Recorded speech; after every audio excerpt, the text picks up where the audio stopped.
Good afternoon, everyone watching.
Good afternoon, everyone watching online here in the Philippines and abroad. Welcome to the Development Academy of the Philippines Public Sector Productivity Webinars. So my name is Gerard Calambro and I will be your moderator. Let me introduce our co-moderator, Mr. Michael Angelo Sarabia. Good afternoon, Mike. Good afternoon, Gerard, and everyone watching online. So we would like to give a shout out to the following agencies watching right now. We have the Metropolitan Manila Development Authority, the Quezon City Police District.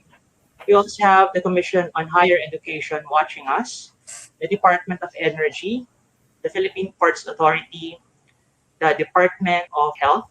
We also have the Department of Trade and Industry.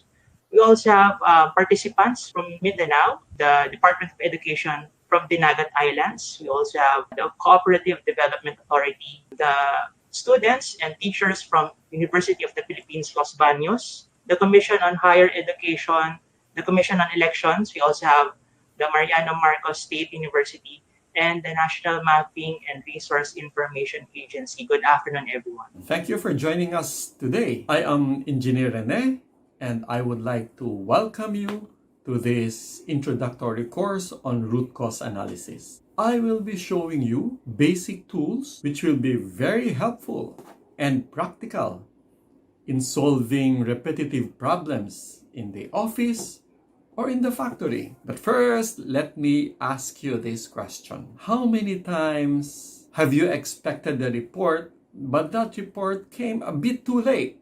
Or it was full of errors and mistakes? Or how about when you're in the factory and you encounter repetitive problems because the operator did not follow instruction, did not follow the step-by-step procedure, or intentionally skipped some steps, did some shortcuts in order to achieve the production target for the day? The usual knee-jerk reaction is to blame the poor administrative clerk or the production worker. But think about this. Are they really the persons to blame? Can they be blamed for trying to do a good job? Or is the problem systemic? Okay, so let us proceed with the course. The course content, I will be talking about the objectives and then the definition. What is root cause analysis? What are the benefits of root cause analysis? And then I will talk you through the problem solving process, the systematic problem solving process. And I will also be showing you the root cause analysis techniques and some examples. Upon completion of this course, you are expected to understand the importance of root cause analysis. Also, to identify the root cause of a problem using the systematic problem solving process. And finally, to understand the application of basic quality tools in problem-solving process. Let's go to definitions first. What is a root cause? A root cause is the factor that leads to the cause and effect. It sets into motion a cause and effect that leads to an identified problem.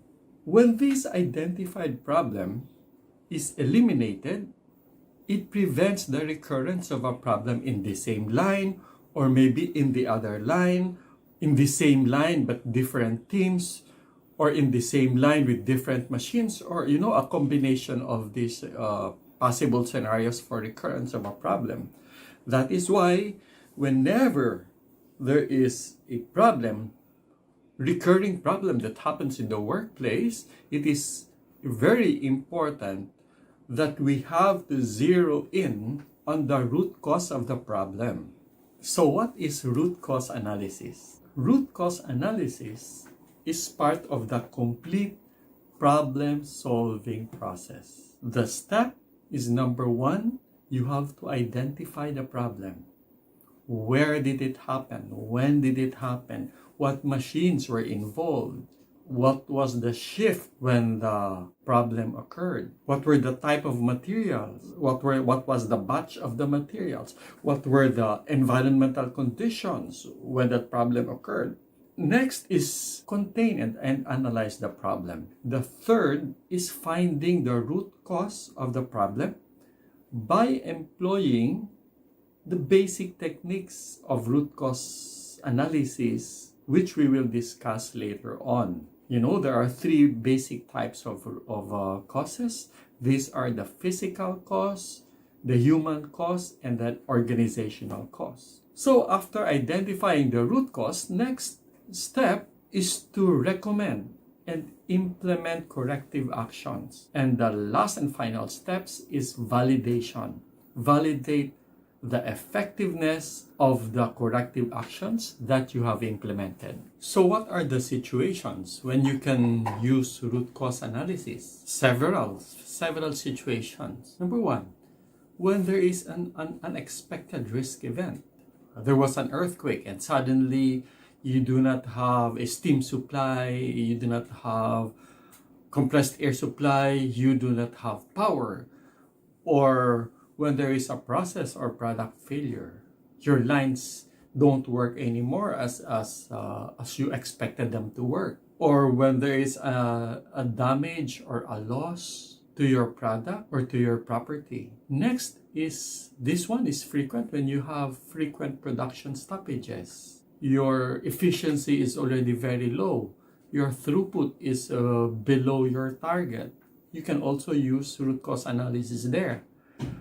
Another one is on whenever you encounter safety incidents, several accidents. These accidents may not be catastrophic accidents, but frequent incidents of slips, trips and falls, or cuts, or minor abrasions, or even environmental incidents. The plant has accidentally discharged of standard effluent into the river systems, or even health incidents. Suddenly you have a lot of cases of allergy, allergic pharyngitis, skin allergy, allergic rhinitis. So you can use root cause analysis there.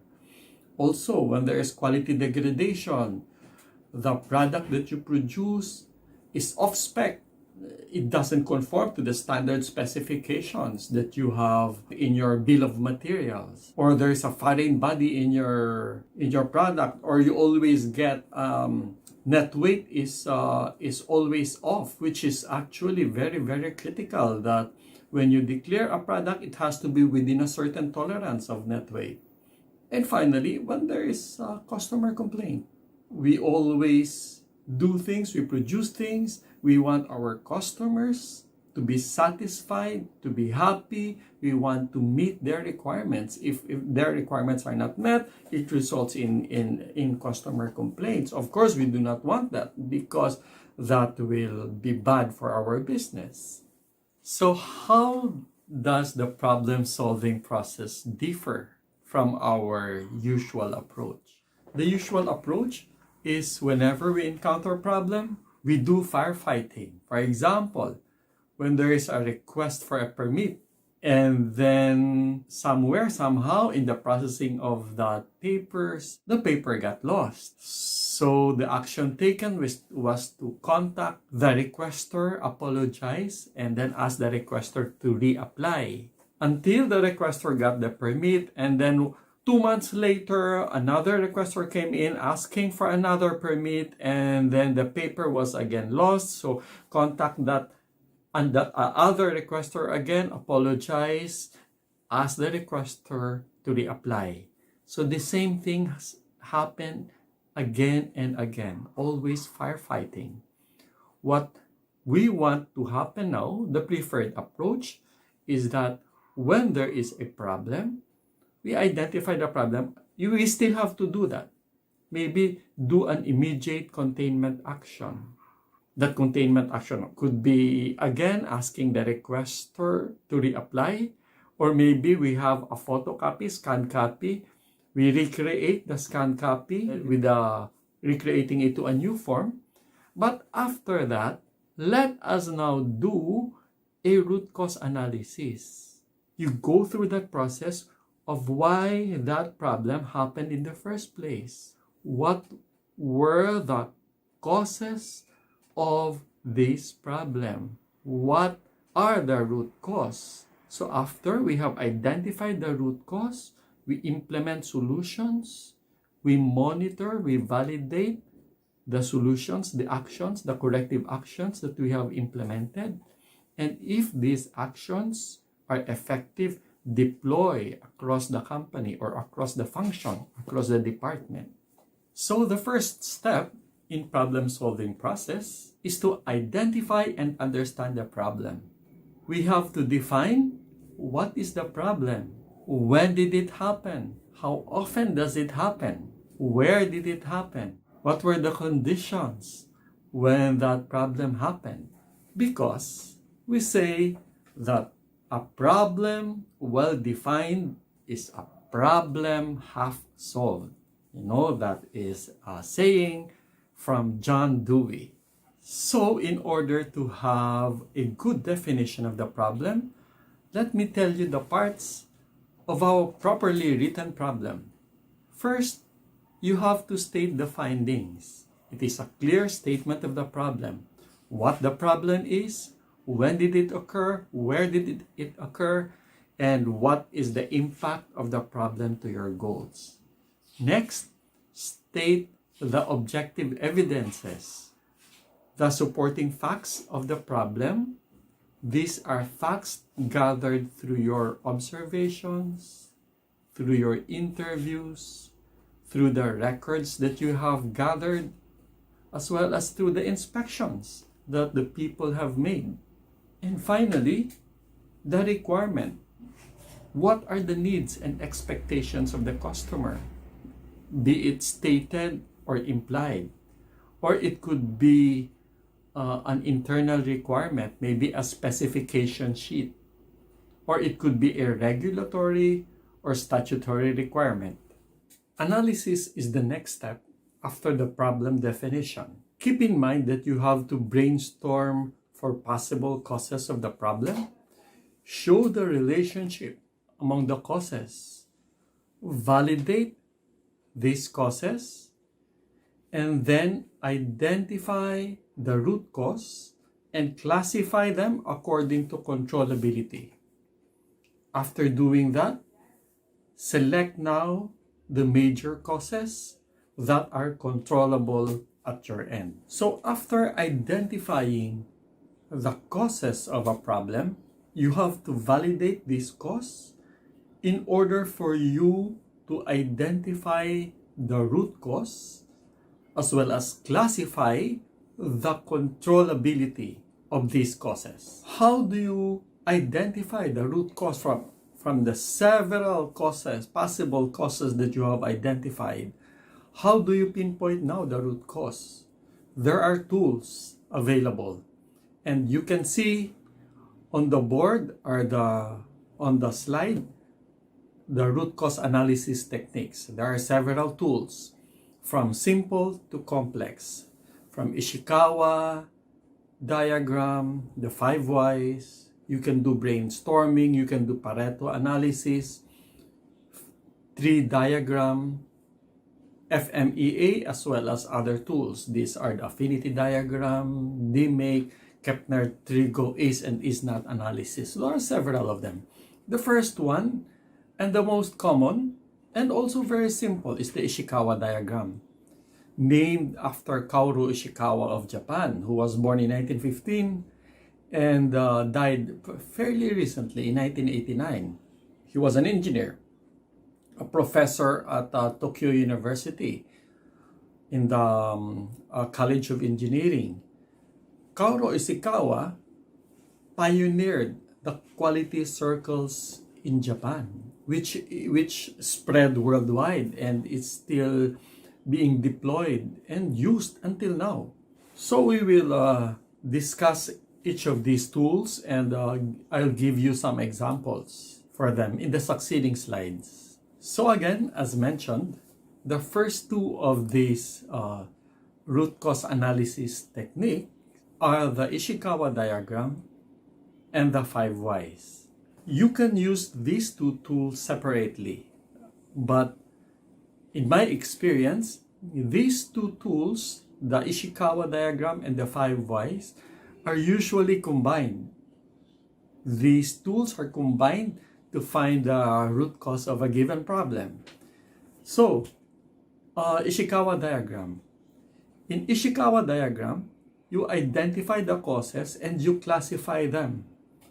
The most common method for classification of the causes are the man, method, machine, materials, and the environment. So in this Ishikawa diagram, you see the cause and effect among the different variables, and usually by identifying all the causes and you see the cause and effect among these different variables, you gain insights already into the problems. So as probably some of you have already used these techniques, the 5 why, it is a method of questioning to determine the causes of a particular problem. When you use the 5 why technique, you do not have to stop on the 5th why. Sometimes you stop on the 6th or 7th or 8th, or sometimes on the 3rd why. You are already able to identify the root cause of that problem.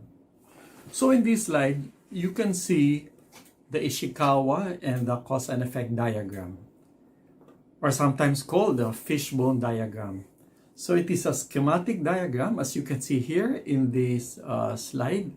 It shows you the relationship between the problem and its causes, as well as the classification of causes, as I mentioned before. The most common classification is the 4M and 1E. But I'll tell you later on that there are actually different classifications. You can use your own classification depending on the problem that you are trying to analyze.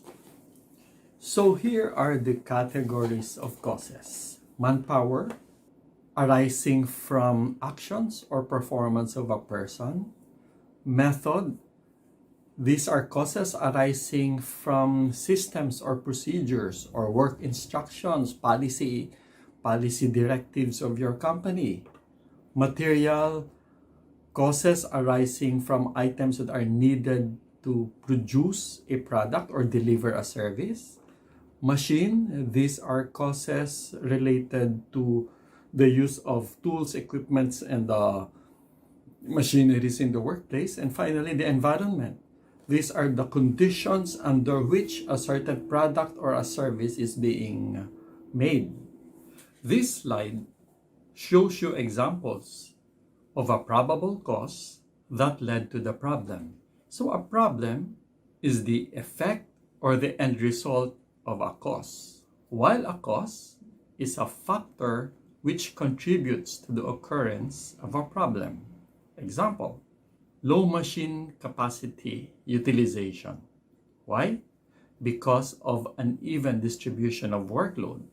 More people were assigned, let's say, to the filling machine, when in fact the bottleneck operation is on the wrap-around machine, which caused imbalance in the workload and not using the capacity, the line capacity, to its fullest. Another example, high rework rate. Why? Machine parameters were not defined. There was no specification sheet. So each worker has his own settings depending on his experience. So it led to different settings, which led to high rework rate. Now, in this particular example, high rework rate now becomes the cause of another problem. So increasing rework rate or high rework rate led to the problem of increasing cost of operations. You see, the problem can become the cause that can lead to another problem. So these are interrelated. There is an interrelationship of the cause and the effect. Next example, delays in online processing of requests. Why? Because of intermittent internet connection, or high accident rate, or absenteeism rate. Why? Because of poor working conditions, slippery floor, leaking roof, protruding nails, protruding materials, use of sharp objects, use of machines, perhaps that emits particulate matter that fills up the air. So one problem can be caused by several factors. So how do we prepare a cause and effect diagram, or the Ishikawa diagram? Step 1 is to write down on the rightmost part of the fish or the diagram the problem or the effect. Connect it to a spine, as you can see in this diagram. On the next slide, step number 2 is identify major causes or groups of causes. Write them in the large bones. So in this particular case, the categories or the major causes are the most common one: man, machine, material, method, and the environment. Depending on the problem, that you are solving, or depending whether you are producing a product or if you are a service company, you could use a different category for the cause and effect diagram. Usually for service companies, they use the people, provisions, procedures, place, and patrons or customers. They use the 5Ps as a major category of the fishbone. So here, in this example, we are using the 4Ms and 1E, man, machine, material, method, and environment. The third step is to identify the causes under each major cause or group of causes by asking why 5 times and write each cause into the middle or the small bones. So this is an example actually of using two techniques in a problem-solving case.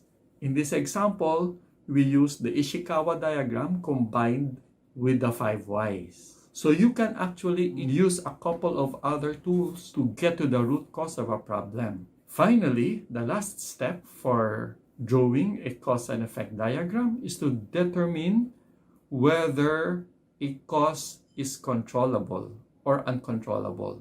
So what you can do is just to encircle the cause that is controllable on the part of the process owner. In this slide, the controllable causes are highlighted. So here's a cause and effect example. The problem is delayed election report, for example. So under the category for machine, why was there a delay in election report?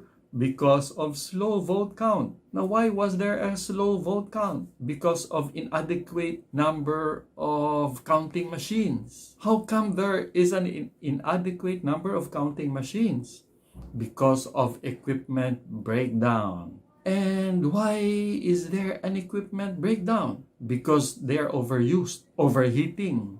And another possible cause is the machine parts not available. The roller parts are not available. The paper guide for the vote counting machine is not available. So that's an example of a cause and effect diagram. And you drill down the causes by using the 5 whys. So what are the steps in identifying the root cause? Number 1, you have to classify whether the cause is controllable or not by the process owner or the function owner. Next is use brainstorming technique to verify a cause. Through logic, it's a logical proof. Or you can do reality verification. How? By observation, going to the line, observe the line, or interviewing the people doing the jobs. Also reviewing past records. And results verification. You do testing, checking, experimenting, simulation, or taking actions, and then evaluate the results of this action. Next, write the results of the actions taken in verifying the cause. And finally, make a remark whether it is the most probable cause or not. The 5 why technique. This is a simple question asking method in order to drill down to the root cause of a problem. In here, the root cause can become obvious on the 3rd or even 4th why. But sometimes you couldn't figure out the root cause even at the 5th why, so you extend maybe to the 6th or 7th why. And the root cause should be described at the system level, not on a person level. Remember the saying that people do not fail, processes or systems do. And then, corrective actions should address or eliminate the root cause of the problem. And then verification should ensure that the system is robust. And if the system is robust, the problem is not likely to reoccur. And finally, the implementation of your corrective actions should be supported by objective evidence. Take note that in the previous slide, we said that indicators of a root cause is when you have already agreed through your brainstorming process. The cause that you have identified is logical, it makes sense, and the cause is something that is within the control or within the influence of the process owner where the problem occurred. So here is an example of a 5 why technique written in a fishbone diagram style. Problem: slippery or unsafe floor. Why? Because there's oil on the floor. Why? Because the machine is leaking. Why is the machine leaking? The oil coupling of the machine is leaking. Why is the oil coupling leaking? Because the rubber lining inside the oil coupling is already worn out. Why is the rubber lining worn out? Finally, the stock of rubber lining ran out. There is no more store stock, so they were not able to replace the rubber lining. That caused eventually slippery or unsafe floor. Another example: frequent delays in the submission of reports. Why? Because of frequent computer breakdown. So what then? Why do you frequently encounter computer breakdown? Because there is no regular system check and maintenance of the computer. Why? Because the IT section is severely undermanned. Why is that section severely undermanned? Because of high personnel turnover. A lot of people are resigning from that department. Why? Because the salary structure is not competitive. So in the next slide, here is an example of a 5Y that is written in various rectangles going to the right. So you have several ways of representing your 5Ys. In this example, you have a problem of flat tire. Why? Because there are nails on the garage floor. Why? Because the box on the nails on the shelf split open. Why? Because the box got wet. Why? Because the rain through the hole in the garage roof caused the box to get wet. Why? Because the roof shingles are missing. Finally, in this next slide is another graphical way of illustrating your root cause analysis through 5Y technique. In this example, the problem is the conveyor belt. It stopped. Why has the conveyor belt stopped? Because the main pulley for the rotating belt is not functioning. And why did it not function? Because it is not getting enough power from the motor. How come there is no enough power from the motor? Because the motor has stopped working. So why then did the motor stop working? Because the electrical windings for the motor got burned. Why? Because the motor was overloaded beyond its capacity. Why? Because there were no instructions about the maximum load weight for the motor. So it turned out that people were loading the motor beyond its capacity. That was the reason why the conveyor belt stopped. So in this example, it took us 6 Ys in order to get to the root cause of a problem. You see, you have finally deciphered that the load on the motor was more than its bearing capacity.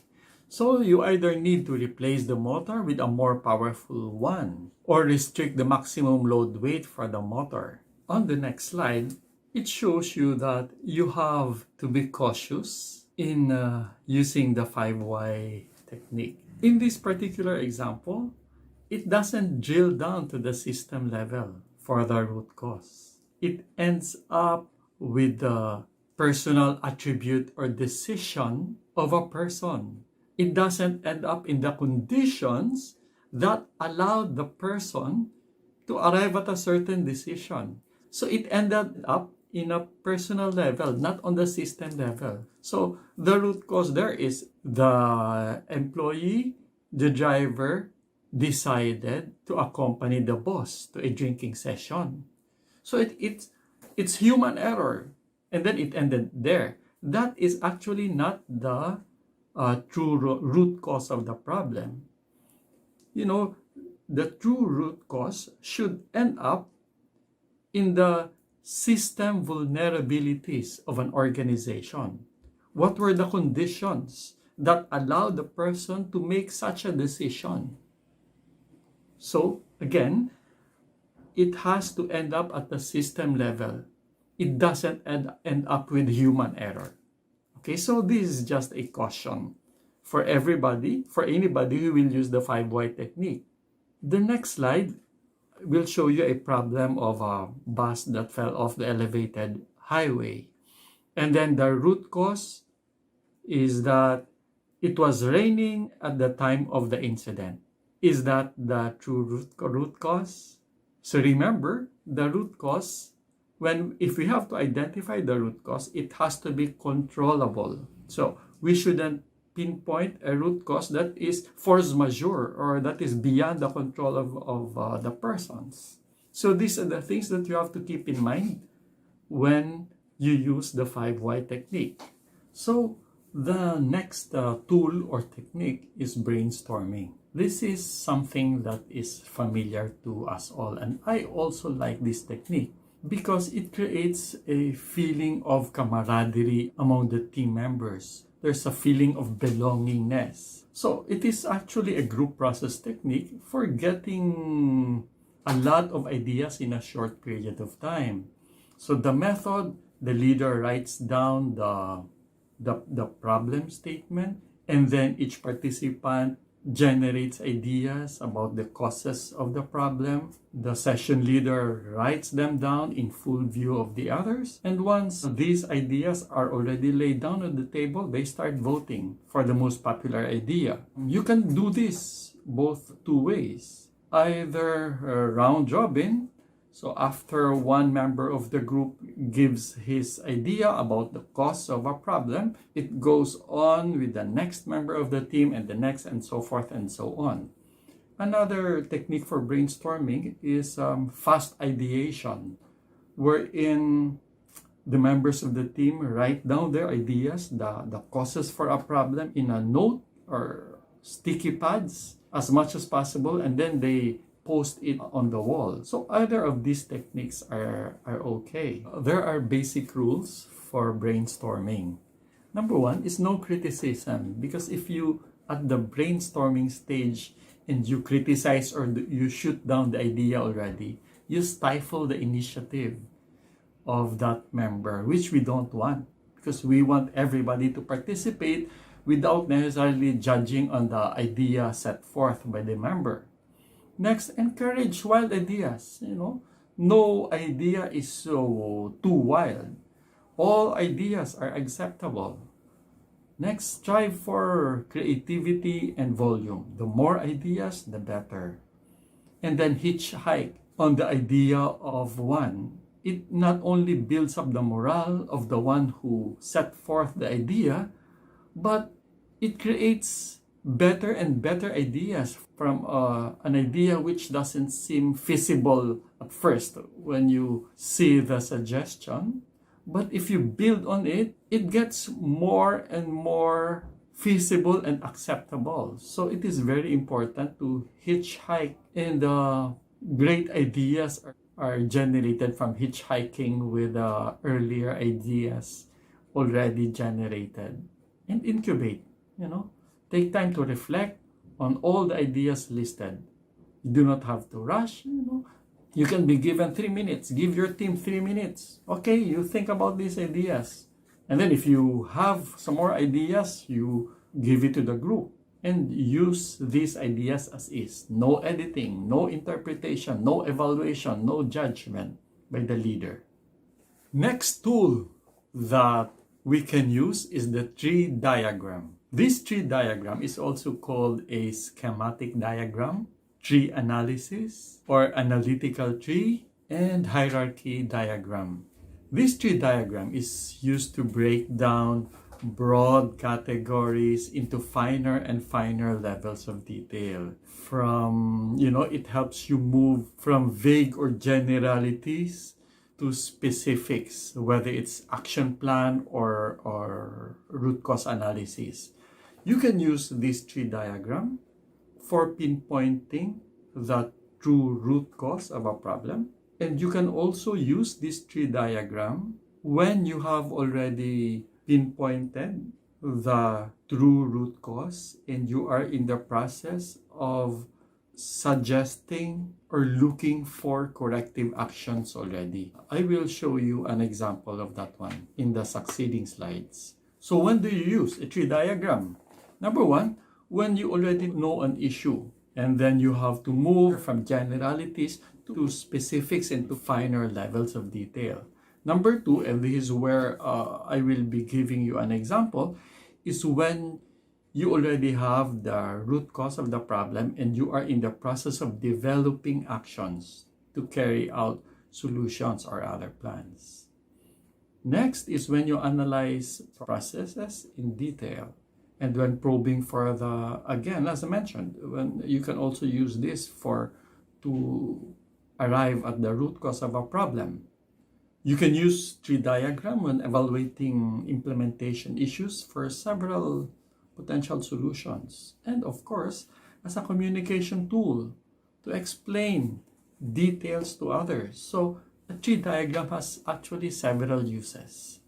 Here, how do you make now a tree diagram? So if you use a tree diagram for implementation of corrective action, what you do is to write down the basic objective on the left-hand side of the diagram and then make second measures and you deploy. Ask why. And then make the third measures, deploy.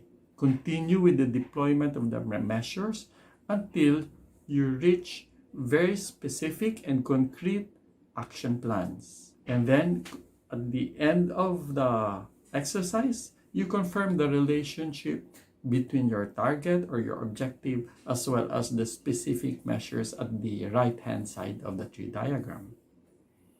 And after that, of course, you write the name of the objective, the limitations, the members of the group, the date and the place of the meeting.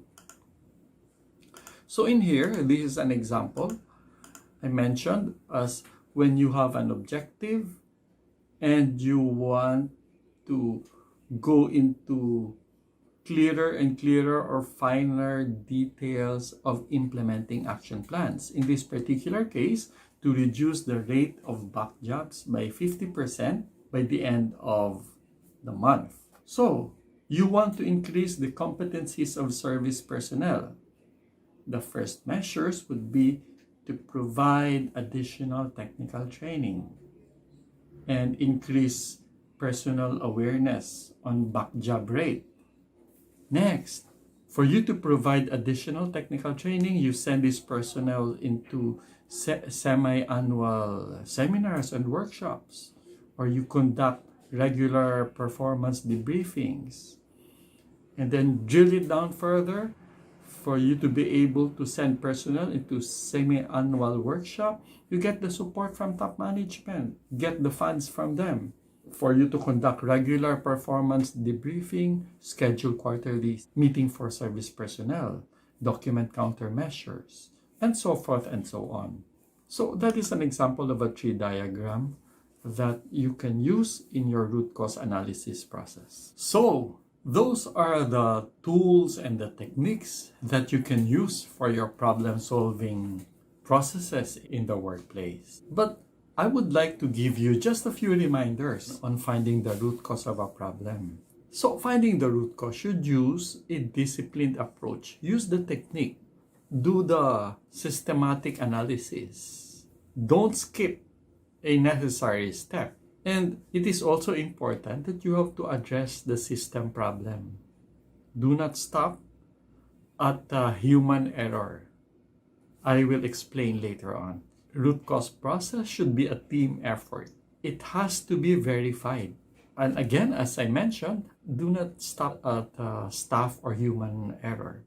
It is critical that no blame environment is established when you are doing a root cause analysis. Because most of the human errors are due to process errors in the first place. A sufficiently robust process that you have put in place in your workplace effectively eliminates human errors. You know, placing blame on the person doesn't correct a root cause situation. So you ask yourself, is the training that the person received adequate? Is there documentation? Is the documentation available? Is documentation correct, clear, and updated? Are the right skill sets present? Your root cause analysis is only as good as the information that you collect. So always remember that. You have to understand what happened. You have to define the problem well before you can understand why it happened. And again, I would like to repeat that you have to validate and analyze the root cause. You do data analysis, reality verification, you observe, you interview, you go to the workplace. You gather records and data and reanalyze them. You also do results verification, you check, you test, you experiment, you simulate, and show relationship among the causes. When you do a cause and effect diagram, it is important that you classify them and identify them according to controllability. It has to be within the root cause has to be within the control of the process or the function owner. And then, of course, select major root causes. There could be several root causes for a given problem. Just select the major. Use that Pareto principle. And once you have identified the root causes of your problem, it is now time for you to suggest solutions. Recommend corrective actions to management and implement these corrective actions. But before you recommend these actions, make sure that these actions are feasible. Is it within budget? Is it within the available resources in terms of time, materials that may be needed, etc.? Next is appropriate. Solutions should be commensurate to the extent of the problem and defect. Next, as much as possible, involve the employee in the corrective action implementation. Involve the department, in the manager, from the manager to the shop floor personnel. There has to be a buy-in of the process owners. And finally, focus on the system. I kept on repeating this one, that you don't stop at blaming a person, but look for the weaknesses of the system. Implement solutions that can prevent human errors. Next is to implement and monitor the corrective actions. It should be based on the action plan. There has to be a concurrence of management as well as the process owner with the necessary resources and do it on agreed timelines. Finally, you have to verify the effectiveness of your action plans. Monitor and measure the process to verify the effectiveness of the actions taken. Remember, what you cannot measure, you cannot improve. So always, that you have to rely on data, you have to measure things. Poor results often indicate wrong root cause or wrong corrective actions. Consider also performing audits, regular audits, as part of our verification tools. Although for those of you who are ISO 9001 certified, that is part of the system when you conduct regular audits on a semi-annual, quarterly, or an annual basis. So with that, we have completed the basic or introductory course on root cause analysis. I do hope that you employ these techniques in your workplace, involve your shop floor personnel. The more people who are knowledgeable on root cause analysis, the better for your company. It will be send them to trainings. By sending your people to trainings, that will be a minimal investment for your most important resource, the people. So with that, thank you very much for your time, and I will entertain questions from your end. Thank you. I guess we can now proceed to the first sets of questions that we have noted, even when Sir Rene is giving his lecture. All right, so let's start with Christy May Magno. The question is, what is the specific timeline for validation? Is there any standard which identifies the timeline for an effective root cause analysis, sir? Actually, there is no specified timeline, but when you get into a problem-solving analysis, when you go into a project, usually you have already set forth a timeline or a Gantt chart. You follow this timeline based on, of course, on your priorities, on your objectives, on how important this particular problem or objective is. But in terms of validation, what you do is after every root cause identified by brainstorming of a group. So preference when you do root cause analysis, you do it with a group and involve those who are working in the line, those who are actually doing the work. So what you can do is while doing the root cause analysis, you already start gathering data. You already start gathering records so that you can do things simultaneously, pinpointing the causes and at the same time looking at the records and looking at the data. And maybe if you have time, you go to the line, you check, you observe the problem itself. So there's no specific timeline. The timeline would depend on how urgent the problem is, how you define how risky that particular project is, and depending on your OPCR or your department's objectives. Next question by Rika B. Alvis. So she was asking about in doing the 5 whys, who should be answering the whys? It depends. If you are doing the project alone, so you should be answering the 5 whys. But normally, when you are doing a root cause analysis, it is by a group. It is by a team. You do it by brainstorming.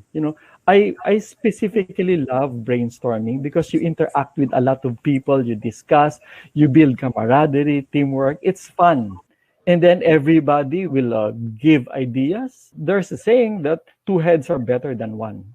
So better if everybody in your team gives ideas or answers to the 5 whys, and also make sure that the composition of the team will involve the supervisors, perhaps the managers, and those specifically people doing the job because they know more of the problem than anybody else. Parang asawa na nila yung linya na yon. When I was working with a company in a manufacturing plant, tawag namin dun sa mga operator, "Oy, yung asawa mo," because they spend a lot of their time with their machines than their spouses sometimes. So get a team and let everybody share their ideas. Brainstorming. Everybody should be involved in identifying the root causes of the problem. So there's a question here from Dea Asuncion. Why maintenance guideline for equipment are necessary? Yes, very true. Take a look at yung Discovery Channel, yung Seconds to Disaster. Have you watched that? So, bakit importante yung maintenance guidelines? Because sometimes a failure of an equipment is because of a wrong part number, wrong screw, wrong nut, wrong bolt, or maybe the same type of part but a different part number. So, importante they have specifications, they have procedures, they have maintenance guidelines, especially if these equipments are critical equipment, especially for airplanes. I agree, no, Good sir. question. Yung maintenance guidelines is not just applicable for equipments, but also to the human aspect, to the organizational structures, for example. It's very interesting. These concepts is applicable on different spectrum of life. Like sa car maintenance, there's also we are also following preventive maintenance and also with the heavier equipment sa industrial levels. This version naman, yung root cause would be really reflective dun sa ginagawang maintenance. We really try to flesh out problem. So it's very interesting yung relation nilang dalawa na. Yeah, right, correct. All right.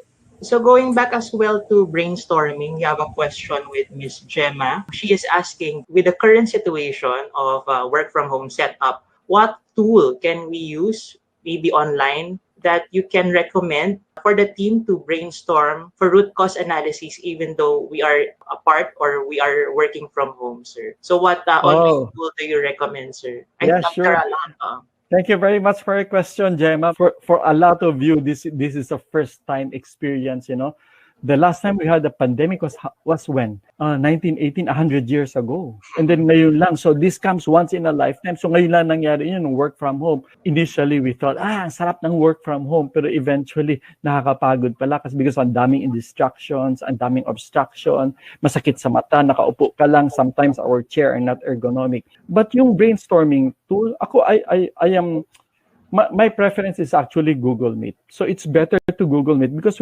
when you meet online, pwede mo kasi ma-record yan. And then you can review what you have discussed. You can take down notes. I have a preference for Google Meet. Maybe because and then you have a lot of tools like yung Google Drive. You can save your files in the Google Drive for free, up to 15 gigabytes, di ba? You can access it even online or offline. For those of you who are applying for the Philippine Quality Awards, I am one of the assessors. We do make the assessment online sometimes, their application, to make sure na confidential yung all the information. They don't give us a hard copy anymore. We read it online. But when you discuss, better if you do it. Of course, you can also do this particular mode, which is Webinar Jam. You can also do Zoom. But my personal preference is Google because there are a lot of tools for Google also. You have Google Meet, you have this Google Calendar, you have the Google Drive. I wanted to share din from the point of the academy, Sige, since we Mike. do a lot of workshops, we do a lot of meetings, government organization din kami who try to brainstorm different ideas on how we would better serve, how we would do better webinars, for example. And sa workshops namin, we sometimes use this application na website. It's called Mural, Mural. Mural. In this application kasi, di ba, in team meetings and brainstorming, parang yung medium natin ito kapag physical would be whiteboard and we would jot down ideas, we would throw different opinions, which is kapag Google Meets lang, parang mahirap. So through Mural, we are able to have a digital whiteboard to navigate different notes, sticky notes, and different tools para mas makapag-communicate better. And also, sa Google, na-mention nga ni Sir Rene kanina yung Google Meets and also Google Sketchboard. So it's also same with Mural. Pwede mong gamitin yung Google account mo to access the features ng Sketchboard. Bali, parang may sticky notes din siya. Parang you can connect arrows. Kasi diba, when we go online, we would be able to iterate yung pagturo-turo. It's hard, diba? Kasi we're just facing the webcam. Dun sa Mural or sa Sketchboard, may tools na arrow, may tools na mapaglilink natin yung mga inputs natin. So that would be some of tips siguro that we can here in the academy we also use. Oh, take it from Mike. Teki ito, millennial kasi. Thank you, Mike. Very good. All right. So, Mike, can we have another question? There's another question here. I think a lot of participants is parang ito yung one of their biggest concerns. So, from Gemma Eileen. The more interaction, the better. And also, similar dun sa sinabi ni Juanita Padua, there are times that it could not be avoided that the root cause eventually ends up with the head of the agency being the root cause of the problem. Does it not be considered a system-level evaluation? Because after all systems have people as a vital component. You have to take note, why are we doing problem solving? We do problem solving in order to solve the problem. We have to look at the root causes. Sometimes, even if it is due to the head of the department, but you have to look at underlying causes. Why does the head of the department act that way? Maybe because the head of the department wasn't competent enough. Maybe the head of the department doesn't know what the OPCR or the mission of the objective. Maybe the head of the department is new, or maybe there needs to be further action on the competencies and the capabilities of the head of the department. Or maybe the head of the department will need more trainings on human interactions, on being a leader. So, my point is, human actions, usually, especially in a workplace, that is actually affected by a lot of systems. We are doing, like for example, strategic planning system. So we do things according to the system. Of course, we run the system, but there are also systems that can prevent or correct actions of some persons, including your department heads. It may come from the competency of the person. It may come from the lack of skills. Maybe what you need is to increase the leadership capability or the people handling skills of the department heads. But then again, I would like to caution everyone on pinpointing a person. You have to have at least data or records. How many times did the person make that data and what were the conditions when that particular decision was made? If that person decided to, let's say, to run the line despite this and this, what were the conditions of that line? What was the humidity? What is the temperature? What were the other parameters that made that decision run that line? So again, we have to base it on data, on records, on figures, as well as the conditions, including the training. So take a look still, even if you strongly feel that it is because of your department head, make sure that you have validated that record, you have analyzed it, you have figures as much as possible. Biased ako sa figures because I am an engineer. Yes. Okay, sir. So another one related to biases is from Rose Gerhid with Mr. Paolo Serrano. The question is, these methods may sometimes go flawed because of personal biases or inclinations. Any tips to how to remain objective while making or trying to locate the cause of the problem? So that is the main problem with research or with conducting these tools is the human bias because you're inclined to believe that. So how do we also prevent that from happening, sir? My personal experience, I used to handle the quality development tool in my previous company. And then we had quality circles that competed nationally. They won in the national awards. My personal bias, if I'm there, I go to the line where that problem occurred. It's human nature that sometimes we tend to be subjective. Sometimes when somebody tells us this, we tend to believe. But you verify by going to that line. Get the data, get the records. There is a listing of the validation of the observations of the figures there. Study that. Sometimes you may even have to input them individually in a laptop and then analyze. Use your team, the whole team, to analyze these figures because it prevents personal biases. Sometimes when you are biased against a certain thing, it's better to have 2 or 3 people who analyze the problem and then involve also the people doing the job itself. But my go-to approach is to gather data, go to the line, gather data just to make sure because data figures don't lie. If you have the figures, sometimes even if you have to make presentations to your bosses, you just show them the figures, the trends, the graphs, and you don't even have to say a word. They will make the same conclusion that you have in your mind. Thank you for the question. Very well said, sir. So Mike, we have the last 2 questions, please. Yeah, last question. It's past 3. A question from Dina Sarne from DOH-BL. Hello, Dina, DOH, Department of So Health, she was asking frontliners. about how will we know if the root cause we identified is the correct root cause? I think it's related to the earlier question, like how they discounted the person to be the root cause, but just like what you've said, there could be many things. So how do we identify if it is really the one that they needed to address?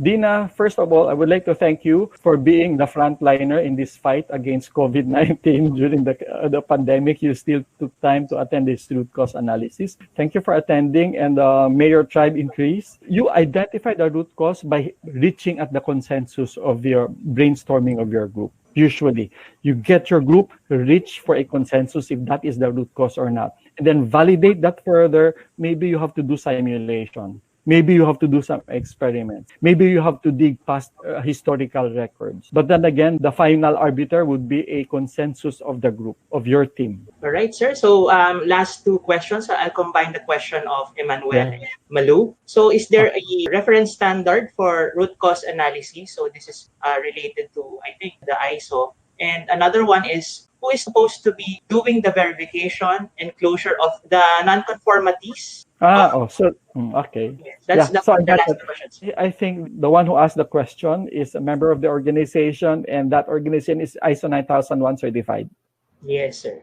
Thank you for being certified for ISO 9000. During the internal audit or management review or third-party audit, you encounter nonconformities. And when you encounter nonconformities, you have to look at the root cause of the problem. Normally, there's somebody who raised the nonconformity, yung auditor yan, raised the nonconformity. Or any member of the organization can raise a nonconformity through RFA, request for action. They raise this nonconformity. And then it's the process owner, the function owners will have to brainstorm what was the root cause of this nonconformity, and the process owners will have to implement the actions to correct the root cause and do validation of the effectiveness of the actions implemented. So it's usually the auditor who raises the nonconformities, but in terms of analyzing the root cause, implementing the corrective actions, and validating the corrective actions,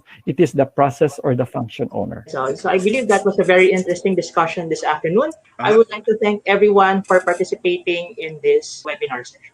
Main takeaway is the keyword communication. Like how Sir Rene had said about the trying to determine the root causes, about how do we try to find it out. It should be a consensus and it should be a teamwork, and it should not be just the top management who are involved in. So how would they be able to do that? So it's through proper communication and proper consultation with everyone in the system, everyone in the hierarchy from the very bottom of the organizational chart. It's very important to have their opinion heard. Without communication, like if it's just the top management doing the root cause analysis, then it won't be encompassing, because as Sir said nga earlier, an organization will only be able to pinpoint the important details when everyone is involved, the one who is really doing the everyday tasks. So I think for me, it's communication.